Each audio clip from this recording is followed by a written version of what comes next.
Praise the Lord. இன்றைய தியானம் சங்கீதம் 7 1 முதல் 17 வரை. என் தேவனாகிய கர்த்தாவே, உம்மை நம்பியிருக்கிறேன்.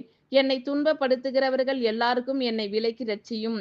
சத்துரு சிங்கம் போல் என் ஆத்துமாவை பிடித்து கொண்டு போய் விடுவிக்கிறவன் இல்லாமையால் அதை பீறாதபடிக்கு என்னை தப்புவியும்.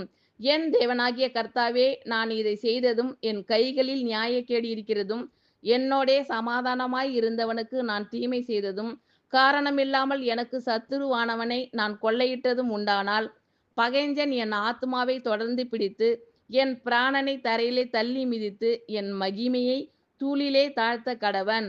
கர்த்தாவே, நீர் உம்முடைய கோபத்தில் எழுந்திருந்து என் சத்துருக்களுடைய மூர்க்கங்களின் நிமித்தம் உம்மை உயர்த்தி எனக்காக விழித்து கொள்ளும். நியாய தீர்ப்பை நியமித்திருக்கிறீரே, ஜனக்கூட்டம் உம்மை சூழ்ந்து கொள்ளும். அவர்களுக்காக திரும்பவும் உன்னதத்திற்கு எழுந்தருளும்.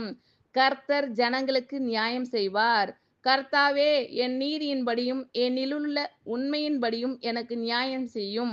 துன்மார்க்கனுடைய பொல்லாங்கை ஒழிய பண்ணும். நீதிமானை சிறைப்படுத்துவீராக. நீதி உள்ளவராய் இருக்கிற தேவரீர் இருதயங்களையும் உள்ளந்திரியங்களையும் சோதித்தறிகிறவர்.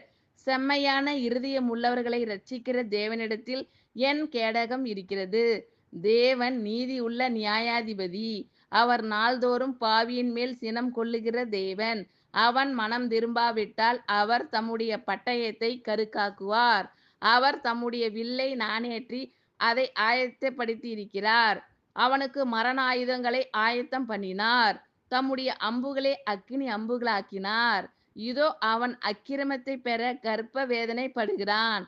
தீவினையை கற்பம் தரித்து பொய்யை பெறுகிறான். குழியை வெட்டி அதை ஆழமாக்கினான். தான் வெட்டின குழியில் தானே விழுந்தான். அவன் தீவினை அவன் சிரசின் மேல் திரும்பும். அவன் கொடுமை அவன் உச்சந்தலையின் மேல் இறங்கும். நான் கர்த்தரை அவருடைய நீதியின்படி துதித்து உன்னதமான கர்த்தருடைய நாமத்தை கீர்த்தனம் பண்ணுவேன். ஆமென். Thank you Lord.